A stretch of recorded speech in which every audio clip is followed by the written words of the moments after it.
দেশে একটি সুন্দর সুষ্ঠু নির্বাচন সম্পন্ন হয়েছে, তাই না?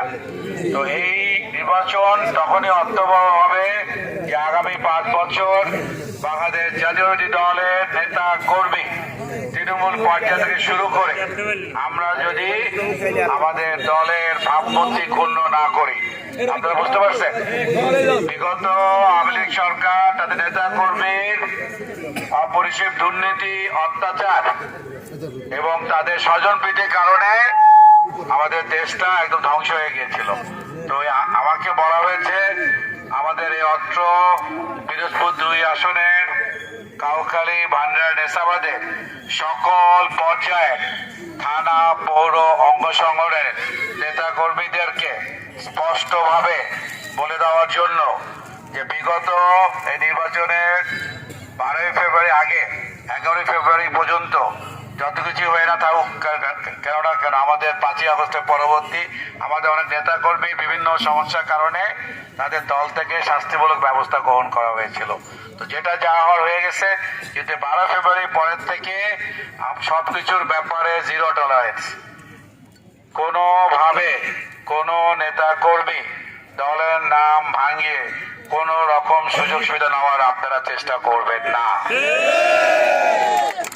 যারা আমাদের দীর্ঘদিন দলের সাথে আছেন, এখন দল ক্ষমতা আসবে আর আপনারা যাদের বিগত দিনে যারা দলীয় রাষ্ট্রীয় ক্ষমতা ছিল তাদের সাথে অন্যায় আচরণ করবেন, সেটা কোনো মতে গ্রহণযোগ্য হবে না।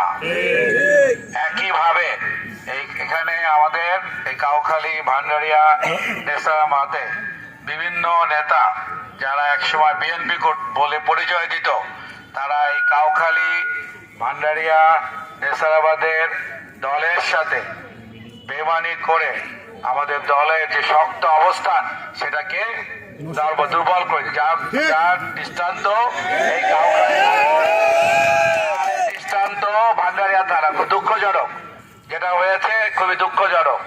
তাই কিন্তু আমি আপনাদের অনুরোধ করব, যারা দলের সাথে বিগত দিনে মুনাফিকি করেছে তাদের সাথে সহনশীলতা পরিচয় দিবেন। কখনোই আপনারা কোনো উত্তেজনা বশত কিছু করবেন না। আমাদের কাছে তাদের রেকর্ড আছে, সবটা আমার জানা আছে, কে কি করছে সব জানা আছে না? এটাই যথেষ্ট। এটাই আগামী দিনে আমাদের দলকে সুসংগঠিত করার জন্য সবচেয়ে বড় প্রমাণ। তারা যারা চলে গেছে তারা আস্থা করে চলে গেছে, আস্থা করে লোককে আর স্থান হবে না। আমাদের দলকে পরিশোধিত করতে হবে। যত রকম আবর্জনা যারা আছে তারা আবর্জনা জায়গায় থাকবে। আর আপনাদের মধ্যে থেকে যারা আজকে উপস্থিত হয়েছেন, আপনাদেরকে আমি সতর্ক করতে আসছি যে আপনারা সাবধান হয়ে যান। আপনারা সবাই দলের আদর্শ সমুন্নত রাখার জন্য সকল প্রকার 72 ঘন্টা ময়েশ্চার লক সমৃদ্ধ লিলি বডি ওয়াশ, শিয়া বাটারের গুডনেস স্কিন রিপেয়ার করে রাখে সফট ও গ্লোয়িং। অপকর্ম, মাদক, দুর্নীতি, চাঁদাবাজি সকল থেকে মুক্ত থাকতে হবে। কারণ আমি এখানে দায়িত্ব পেয়েছি, আমি চাবো না এটাকে কলুষিত করতে।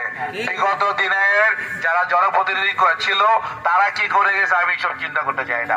আমি যে পবিত্র দায়িত্ব পেয়েছি, খুবই গুরুত্বপূর্ণ দায়িত্ব। এখানে আমাকে কোনোভাবে স্বজনপ্রীতি করা যাবে না। কেউ কোনো আবদার করলে আমি শুনবো না। আমি সব কিছু প্রশাসন আছে, আইনের গতিতে চলবে। আপনারা বিএনপি করছেন, কেউ ছাত্রদল করছেন, কেউ যুবদল করছেন, আমি জেলে ছিলাম, এগুলি কোনো বিচারযোগ্য হবে না। তাই আসুন সত্যিকার অর্থে দলকে সুসংগঠিত করার জন্য এবং আগামী দিনে আমাদের দেশনায়ক তারেক রহমান সাহেব যে প্রতিশ্রুতি দিয়েছেন আমাদের সকল নাগরিককে, সেই প্রতিশ্রুতি সমুন্নত রাখার জন্য আমরা আচার আচরণ, আমাদের কার্যকলাপে সবসময়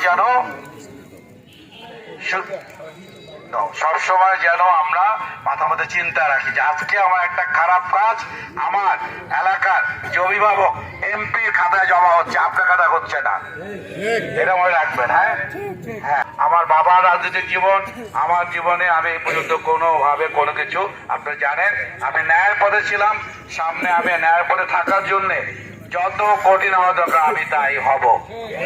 ন্যায়ের পথে, সত্যের পথে এবং দলের আদর্শের প্রতি লক্ষ্য রেখে আমাদের নতুন জীবন শুরু করি। এবং একই সাথে আমি এখানে প্রশাসনের নেতৃবৃন্দ আছেন, আমি তাদেরকে বলেছি এখানে আমাদের কোনো নিজস্ব লোক নাই, বুঝতে পারছেন। আর পরিশেষে হিন্দু সম্প্রদায়ের যারা আমাদের ভাই বোনরা আছেন তাদেরকে অসংখ্য ধন্যবাদ জানাচ্ছি। এবং আমাদেরকে উচিত হবে আমাদের এই অত্র এলাকার যেসব সমস্যা, সেসব সমস্যাগুলি আমরা ইনশাল্লাহ ধাপে ধাপে সমাধান করব। আমরা যাতে ওয়াদা যেটা করেছি, আমি নির্বাচনের সময় ইশতেহার প্রকাশ করেছিলাম, সেই ইশতেহার অনুযায়ী যাতে আমরা কাজ করতে পারি, সে ব্যাপারে যেন আল্লাহ তাআলা আমাকে সে ধৈর্য এবং সে দিক নির্দেশনা দেন। এবং পরিশেষে আমাদের এই এলাকাবাসী তাদের সাথে আমাদের যদি কোনো সমস্যা যেগুলি আছে সেগুলি সমাধান করার জন্য আপনারা আন্তরিক হন, আপনারা উগ্রতা দেখায়েন না, আপনারা কথাবার্তায় চালচলন, এটা বারবার করে আমাকে বলে দেওয়া হয়েছে যে আপনারা সে ব্যাপারে সতর্ক হন। এবং সর্বশেষ যারা এই নির্বাচনে যারা আমাদের বিএনপি প্রার্থী আমাকে যারা ধানের শেষের প্রতীককে যারা আমাদেরকে ভোট দেয় নাই তাদের প্রতি আমার রাগ অনুরাগ নাই। ভোট সবার ব্যক্তিগত অধিকার, যে কোনো নির্বাচনে জয় পরাজয় আছে। সর্বশেষ আমি হলো এই এলাকার সকল নাগরিকের আমি আল্লাহ তাআলা অভিভাবকের দায়িত্ব দিয়েছেন, তাই তাদেরকে আমি অনুরোধ করব যে কোনো ব্যাপারে আমাদের দরজা খোলা আছে, আপনারা ইতস্তত করবেন না, আপনাদের সবসময় আপনাদের সাথে আমরা আছি। এই এলাকার সকল নাগরিকের নিরাপত্তা বলেন, যে কোনো সুযোগ সুবিধা বলেন, সমস্যা বলেন, আমার কাছে সবাই সমান। সবাই সুমন ভাই